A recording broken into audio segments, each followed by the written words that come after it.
Guys, di ba nakikita niya itong tubig? Yan.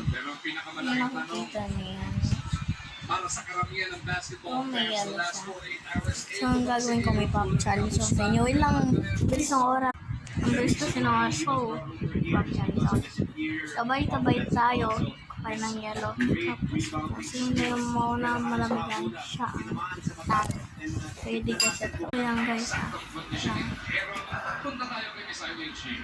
Magu and Coach RG, alam na natin kung ano ang kaya gawin ni Eric Fuller para sa Raiders Shine the Last Makers. Sila na Coach Ricky Umayang, talagang nanalo sila ng game 1 dahil sa rebounding and because Bawal malamigan na.